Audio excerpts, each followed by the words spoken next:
A taxi driver gave a free ride to an elderly woman, but her destination wasn't what he expected. The taxi meter hadn't even started when she climbed in frail, quiet, and carrying nothing but a faded canvas bag and a folded piece of paper. "I can't pay," she whispered, "but I need to get somewhere important." Matthew Harris, a seasoned taxi driver in his late 40s, glanced at her through the rearview mirror. Something about the way her hands trembled, the thinness of her voice, made him hesitate. There were rules, of course, company policies. But also, there were moments in life when rules felt irrelevant. "Where to?" he asked. She unfolded the note and handed it to him. On it, a single address written in neat, shaky handwriting. He read it once, then twice, frowning. It was a place on the outskirts of the city, quiet, almost forgotten. He nodded. "All right, hop in." As they pulled away from the curb, the city buzzed around them in its usual rhythm, honking cars, flickering neon, tired people rushing to nowhere. But in the cab, it felt still. The woman sat silently, hands clutched tightly on her lap. She looked out the window, not really seeing the world pass by, but lost in something deeper, further away. Matthew cleared his throat. "You visiting someone?" "No," she said softly, her eyes not moving. "I'm going home." That didn't make sense. The address wasn't a residential neighborhood. It was near the river, close to where some of the old industrial buildings had been abandoned years ago. He didn't press. She continued staring out the window, eyes distant. Her hair was snow white, thin and pinned back. Her clothes were clean but worn, the coat too big for her frame. Matthew stole glances through the mirror, curiosity rising with every mile. Who was she? Why was she alone? And what kind of home lay at the edge of a decaying part of the city? The silence stretched. After 10 minutes, she spoke again, as if reading his mind. "My husband died 4 months ago. My son stopped visiting 2 weeks after the funeral." Matthew said nothing, but something in his chest tightened. "He used to take me to the river when I couldn't sleep," she went on. Said the water helped him think. "That's where we fell in love." The words hung in the air like mist. Fragile. Heavy. He drove slower. "You don't have to take me all the way," she added. "Just drop me near the park." Matthew frowned. "You sure?" She nodded, the corners of her eyes crinkling with sadness or maybe gratitude. He couldn't quite tell. They turned off the main road. The buildings grew sparse, the lights dimmer. The river shimmered under the night sky, a silver thread winding through the dark. "Almost there," he said gently. She leaned forward slightly. "Do you believe people can die of loneliness?" Matthew hesitated. "I think sometimes the heart just gives up." She nodded as if she already knew the answer. They pulled up near an old bench by the water, rusted and crooked. She smiled softly. "Thank you." Matthew unbuckled his seatbelt. "Let me help you." "No," she interrupted, her voice firm for the first time. "I can walk." He watched her slowly get out, her steps steady but slow, as if every move was a memory being honored. Then, just before she closed the door, she looked back. "I didn't ask for your name." "Matthew," he replied. "Thank you, Matthew," she said with a sad smile. "You were the first person who listened." And with that, she turned and walked toward the bench, the river reflecting the stars like a mirror of forgotten wishes. Matthew sat for a moment, unmoving. Then something tugged at him, instinct, unease, something more. He stepped out of the taxi. She was sitting on the bench now, staring at the water. He approached quietly. "Ma'am." No response. He came closer, the night air thick with silence. She was still, too still. Matthew's heart dropped. He reached out, gently touched her shoulder. Cold. He knelt beside her, trembling. Her eyes were open, gazing across the river. There was no fear on her face, only peace. A kind of rest no taxi ride could ever explain. And in her lap was the folded paper, the address she had given him. He opened it again. This time, he noticed something on the back. A note written in the same shaky hand. "Take me where love once lived. That's the only place I remember being alive." Matthew stood in the dim glow of the old street lamp, the river whispering behind him, and felt a weight settle over his chest. He had driven people all across the city for nearly 2 decades, drunks, lovers, businessmen, runaways, but never had he carried someone to the end of their road. Not like this. He stared at her, unmoving, unsure of what to do. Call someone. The police? An ambulance? But this didn't feel like an emergency. It felt sacred. He looked down at the note again. The words bled meaning, not ink. "Take me where love once lived. That's the only place I remember being alive." For a long while, he sat beside her, not speaking, not even thinking, just being there, as if silence itself was a final offering. And for the first time in a long time, Matthew felt the depth of someone else's grief, not just heard it, but truly felt it. This woman hadn't come here to die. She had come here to return. Eventually, the cold began to bite through his jacket, and reality returned like an unwelcome gust of wind. He pulled out his phone and called emergency services. When they arrived, the young paramedic placed 2 fingers gently on her neck and gave a subtle shake of the head. Matthew remained silent. He didn't explain. He didn't need to. The paramedic glanced at the old woman, then at Matthew. "She looks peaceful." She was, Matthew murmured. She just wanted to go home. It had been 3 days. 3 long, quiet days since that night by the river. Matthew found himself thinking of her constantly, off her trembling hands, her calm voice, her tired eyes. She had looked like someone who had spent years fading from the world, unseen, until finally she stepped away on her own terms. He couldn't shake the feeling that her story wasn't finished. So, on the 4th day, he returned to the address on the note, not just the location by the river, but the one written on the front, 1976 Oak Ridge Lane. It was a modest home, tucked into an older neighborhood with cracked sidewalks and low fences. The yard was overgrown, and the mailbox leaned forward like it had grown tired of standing straight. But there was life here once. He could feel it. Matthew stepped out of his car and walked up to the porch. The front door had a wreath on it, old, faded, and weather-beaten, but still hanging. He knocked once, then twice. A young woman opened the door. Early 30s. Exhausted eyes. Holding a toddler on her hip. "Yes," she asked, wary. "You?" Matthew cleared his throat. "I gave a ride to an elderly woman a few nights ago. I think she might have lived here once. Her name was..." He stopped. He hadn't even asked for her name. The young woman's eyes changed instantly. Her expression softened, but not with surprise, more like guilt. Recognition. "You must mean Grandma June," she said quietly. "June," Matthew repeated. The woman stepped out and shut the door behind her. The child clung to her shoulder, curious. "She disappeared 3 nights ago. We didn't know where she'd gone. She wasn't supposed to leave the house. My husband's her grandson had taken her in after her husband passed. But things were hard. He works 2 jobs. We have the baby. She needed more attention than we could give." Matthew's jaw tensed. "She said her son stopped visiting after the funeral," he said, carefully. The woman looked down, shame flickering across her face. That wasn't untrue. He and his father didn't get along. After the funeral, everything felt like a burden to him. To all of us, honestly. But she was kind. She never complained. Just kept to herself. She was always talking about the river. We thought it was just the dementia." Matthew said nothing. There wasn't much to say. "She walked out of here," the woman continued, "in the middle of the night. Left a note, but we didn't find it until morning. We filed a missing person report. I guess she found her way back to where she wanted to be." "She did," Matthew said. "She asked me to take her there." The woman's eyes welled up with tears. Matthew nodded.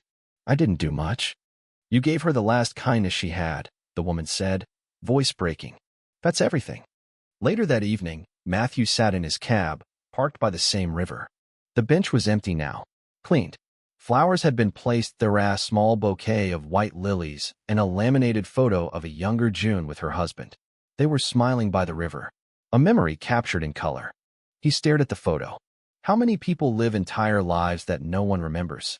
How many fade into silence, their stories unspoken, their love forgotten?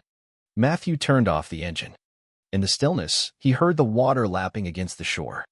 And for the first time in years, he cried not for himself, but for the woman who had once loved deeply, lost slowly, and left quietly, with a folded note and a final ride home. The following week passed with a strange stillness hanging over Matthew's routine. He picked up passengers, drove them to appointments, airports, late-night bars. But none of them filled the silence that June had left behind. Every time he passed the river, his eyes drifted toward that bench. And every time, it looked lonelier. Then, one rainy afternoon, a letter arrived at the taxi company office. His manager handed it to him, puzzled. "It's addressed to you," he said, raising an eyebrow. "No return address." Matthew opened it right there in the garage.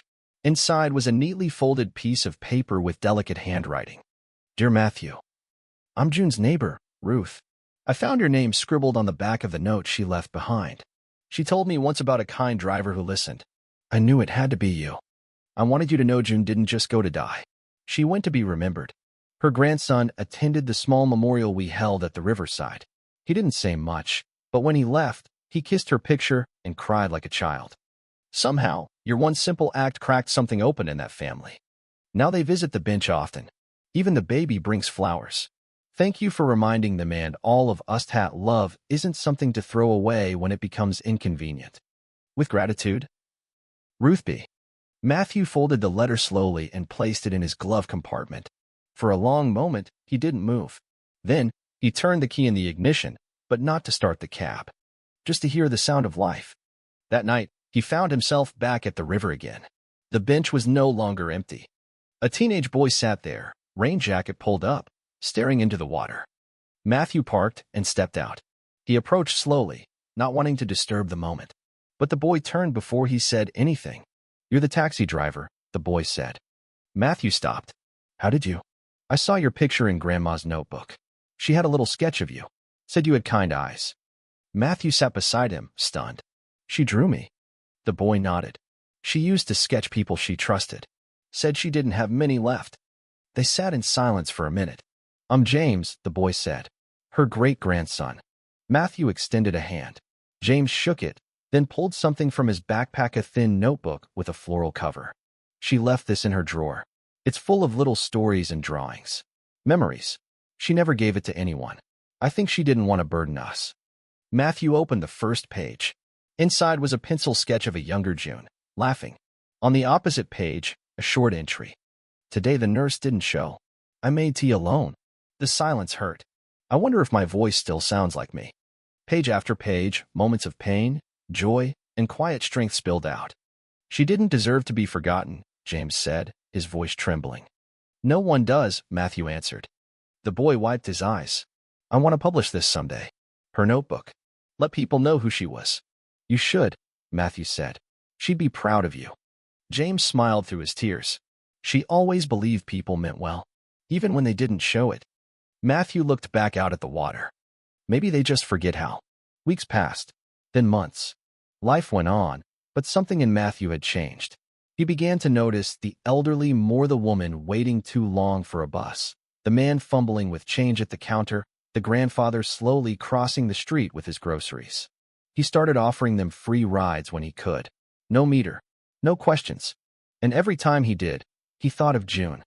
One evening, a local newspaper featured a short piece, Taxi Driver Who Helped Elderly Woman Inspires Quiet Movement of Kindness.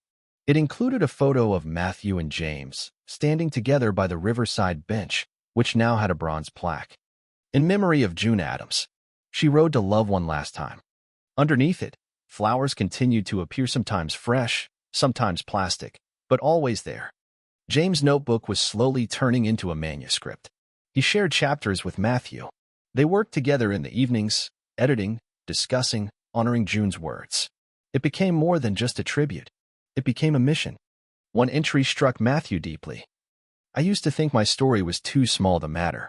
But maybe small stories are the ones that touch people the deepest, because they live in quiet places, in kindness, in farewells, and another. There was a man who didn't know my name, but he knew I was lonely. That was enough to make me feel human again. Matthew framed that one. On the 1-year anniversary of June's passing, they organized a gathering at the bench. Not a funeral, a celebration. Dozens came. Neighbors, family, strangers who'd heard the story. Even former passengers of Matthew's, people who once sat in the back of his cab and shared their lives for a fleeting moment. James read from the notebook. Matthew spoke briefly, his voice cracking when he said her name. Others lit candles. One woman played a soft tune on the violin. The river reflected the light like a mirror of memory. Afterward, as the crowd thinned, James sat beside Matthew once more. She changed everything, didn't she? Matthew nodded. Just by being honest. By having the courage to go home. James looked down at the bench, now polished and surrounded by blooms. She was never trying to be remembered, he said. She was just trying not to disappear. Matthew smiled sadly. And now she never will. They sat in silence, just like before, letting the river carry the night. And somewhere in that stillness, Matthew swore he could hear her voice, soft, grateful, free. The next morning, Matthew awoke before dawn. It was strange how deeply this one-story June's story had embedded itself in his heart. He had transported thousands of passengers, many with tales of heartbreak, victory, or silence. But June hadn't needed to speak much. She had allowed him to witness the quiet dignity of a soul nearing the edge of its journey. That, he realized, was rare. By 6:30 a.m., he was already behind the wheel. But instead of heading toward the city center where the morning rush would soon build, he drove west toward the quiet suburbs and retirement communities, where early risers stood at curbs with nowhere to be. His first passenger of the day was a man in his 80s, holding a grocery bag and a cane. He waved slowly as Matthew pulled up. "Going far?" Matthew asked, opening the door for him. "Not far. Just to the cemetery on Brookhill Lane." The man sat down, exhaling as though the seat itself had taken the weight from his bones. Matthew turned off the meter. "It's on me." The man blinked. "You sure?" "I had someone once remind me why small kindnesses matter," Matthew said with a smile. The man said nothing, but nodded deeply, like a bow of the heart. They rode in silence. But it was a good silence, warm, peaceful. When they reached the cemetery, the man gripped Matthew's hand before stepping out. "My wife loved flowers," he said. "I used to bring them when I had the money. I don't anymore. But this ride, it counts for something." Matthew nodded. "It counts for everything." That evening, James called. "I've been thinking," he said. "We should do more than publish Grandma's stories. What if we built something?" "Like what?" Matthew asked. "Like a foundation. A network of drivers, volunteers, people who give free rides to the elderly, to wherever they need, even if it's just the river." Matthew's eyes welled up. "The last ride," James continued. "That's what we could call it. Not just about transportation. About dignity. Choice. A way to make the invisible visible again." Matthew leaned back in his chair. The idea felt big. Too big. But then he remembered June's words. Small stories touch deepest. "We'll start with one car," Matthew said. "Mine." The next few weeks were a flurry of small miracles. They launched a website. James posted about June's story online, along with excerpts from her notebook. It went viral. People across the country wrote in. Stories of forgotten grandparents, regrets left unspoken, and quiet heroes like June who had simply waited for someone to care. Donations followed. So did volunteers. A woman in Oregon offered to coordinate rides in her county. A retired driver from Florida said he could help train younger volunteers. A group of high school students in Pennsylvania offered to read stories to residents at a local nursing home. Suddenly, the last ride wasn't just an idea. It was movement. Matthew couldn't believe it. But in every message, every photo, every ride logged on their growing map, he saw her face. Her hands. That final smile before she stepped out at the river. The world hadn't forgotten June. Because one act of listening had set fire to 1,000 small lights. One night, Matthew parked outside a nursing home. He wasn't picking anyone up. He was just there. He stepped inside, introduced himself at the front desk, and asked if anyone needed a ride, or just a walk outside. They looked surprised. A few minutes later, a woman in her 90s wheeled herself over to him. "I don't need to go anywhere," she said with a grin. "But I'd love to sit in your car and remember what the world used to look like from the road." He held the door open for her, helped her into the passenger seat, and together they sat in the parking lot, windows down, a soft breeze drifting through the car. She hummed old jazz tunes and told stories of cross-country drives with her late husband. Matthew listened and smiled. It wasn't a taxi ride. It was a return. Later that week, James sent Matthew the finished manuscript. The title on the front read, "Where Love Once Lived, the Notebook of June Adams." He had dedicated it to Matthew. Matthew ran his fingers over the cover, speechless. Inside, the final entry read, "If someone finds this, and if they're the kind of person who listens, thank you. I didn't need to be saved. I just needed to be remembered." Matthew closed the book and pressed it against his chest. In that moment, he realized he hadn't just given June a final ride. She had given him something far greater. A purpose. A way back to meaning. And a reminder that sometimes, the most powerful journeys are the ones we take just by sitting still and listening. Winter came quietly that year. The river froze in patches. The bench where June had once sat now stood amidst bare trees and brittle wind. Snow dusted the plaque beneath her name. And yet, each morning, someone still cleared it. Matthew never saw who. But he always noticed the path and the frost, the soft shoe prints, the cleared snow. It was as if June continued to draw people even after she was gone. Matthew was no longer just a taxi driver. He had become something else. A listener. A keeper of last wishes. A collector of final chapters. The Last Ride Foundation had grown beyond what he or James had imagined. There were now over 150 volunteers in 6 states. Drivers, companions, nurses, people who had once felt invisible themselves, but now found purpose in serving others. One day, Matthew received an email with the subject line, "You gave my father more than a ride." It was from a woman named Elena Ruiz. She wrote, "My father, Manuel, was the quietest man I ever knew. After Mom passed, he stopped talking to most people. I thought he was slowly shutting down. But last week, he got in a cab. You took him to his old barber shop. It's closed now, but he just wanted to sit outside and look at it. You didn't rush him. You sat with him, talked to him, listened. That night, for the first time in years, he called me. He said, 'I remembered who I used to be today.' He died 2 nights later, peacefully, with that memory still warm. Thank you, Matthew, for giving him back to me if only for one day." Matthew stared at the screen for a long time. Then he wept, but not from sorrow, from awe.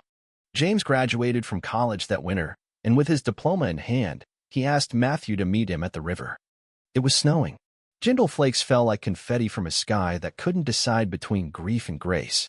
James brought a thermos of coffee and 2 folding chairs. They sat in silence for a while, sipping warmth. Then James pulled out a second plaque. He looked at Matthew. "I want to place this here, beside Grandma's." Matthew read the engraving. "In honor of the quiet ones who listened." Beneath it, smaller text. "Sometimes the greatest kindness is simply not looking away." Matthew nodded, too moved to speak. They fixed it into the ground beside June's. No fanfare, no applause, just 2 men and a frozen river. And the sound of gratitude between them. Spring bloomed with a quiet joy. Flowers returned to the riverside. The bench once again welcomed visitors old and young, some grieving, some curious, some just lonely. Many brought books, others journals. Some came to sit and say nothing at all. Matthew made it part of his weekly route, not as a stop, but as a ritual. Every Friday at 5 p.m., he would pull up, sit quietly in his car for 10 minutes, then drive on. Sometimes he saw strangers reading June's book there. Sometimes he saw nothing at all, but he always left feeling full. One Friday, a woman in a nurse's uniform knocked on his window. "Are you the man who started all this?" Matthew gave a modest shrug. "It started with someone else. I just listened." She smiled. "My name's Carrie. I'm a hospice nurse. I've started using the Last Ride in my practice. When patients are near the end, I offer to drive them wherever they want. Just once. Sometimes it's a house they lived in as kids. Sometimes it's the lake. One woman just wanted to go to the zoo and hear children laugh again." Matthew's eyes misted. Carrie continued, "Most of them don't ask for much. They just want to be seen before they leave, to know they mattered." "That's all any of us want," Matthew said. She nodded. "Your story reminded me why I chose this job." Before she left, she handed him a small envelope. Inside was a thank you card and a pressed lily. Later that month, James stood in front of a small crowd at a local bookshop, holding a copy of Where Love Once Lived. Matthew sat in the front row, fingers intertwined, heart pounding with quiet pride. James began reading one of the final passages from June's journal. "I wonder what it would feel like to matter to someone without asking. To have someone see you not for what you need, or what you lack, but simply because you're still here." He closed the book and looked out at the crowd. "My grandmother never wanted to be famous. She just wanted to be remembered by one person." Then his eyes met Matthew's. And she was. The audience clapped softly. James stepped down and hugged Matthew tightly. "Thank you," he whispered, "for giving her that ride." Matthew shook his head, voice cracking. "She gave me a destination I never expected." 1 year turned into 2, then 3. Matthew's hair grayed. The taxi grew older, its once yellow paint faded by sun and rain. But it still ran, still carried stories. He never kept a logbook. Instead, he kept a memory journal. Passengers' names, places, phrases that struck him. She wore red shoes and said they reminded her of dancing. He asked to stop at the corner store not to buy anything, but to smell the bread. She said she had a dog once who waited at the door every day, even after she stopped coming home. Each note was small, but each was sacred, and every page began the same way. I listened.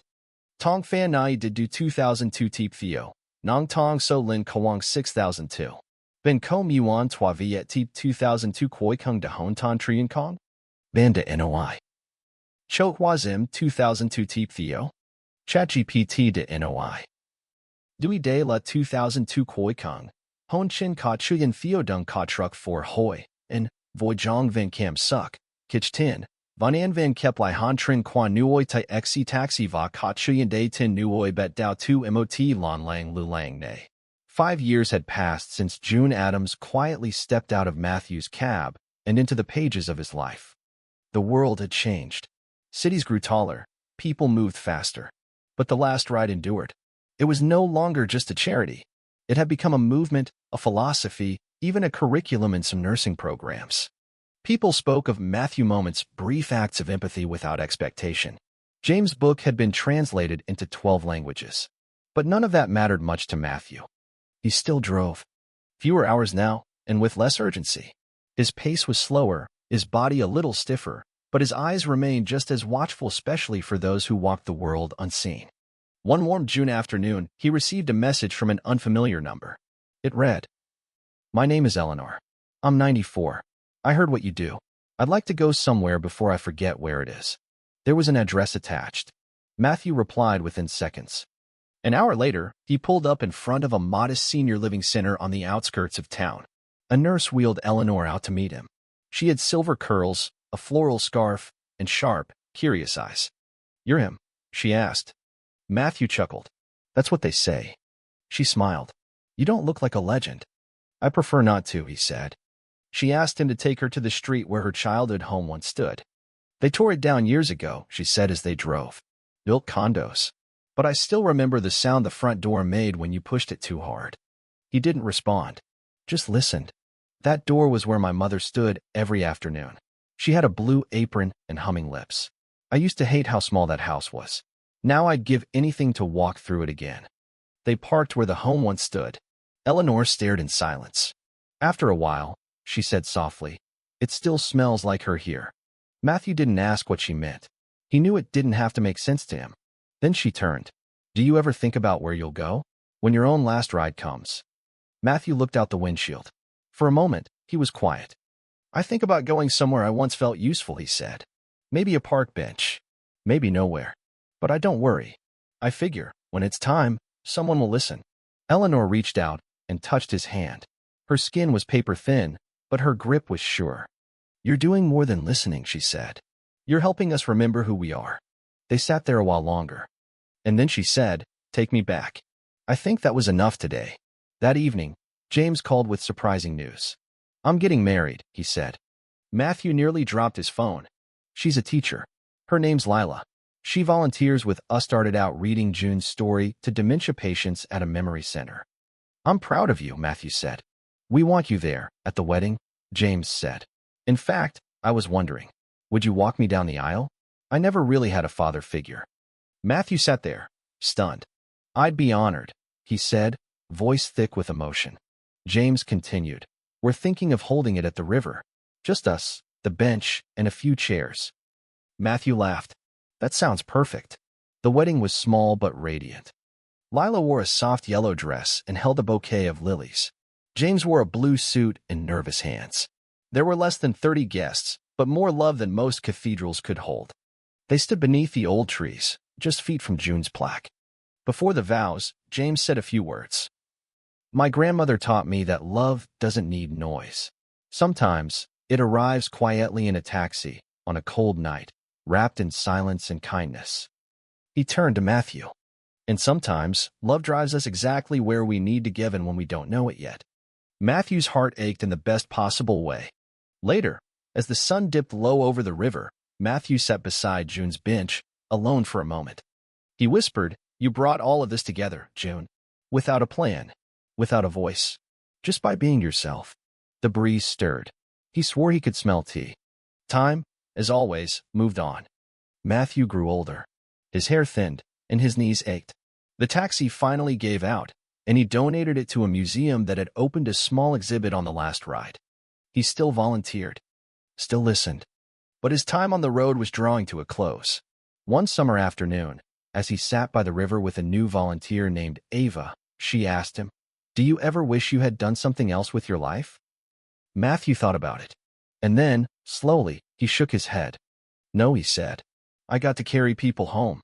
Ava smiled. On Matthew's 75th birthday, James and Lila surprised him.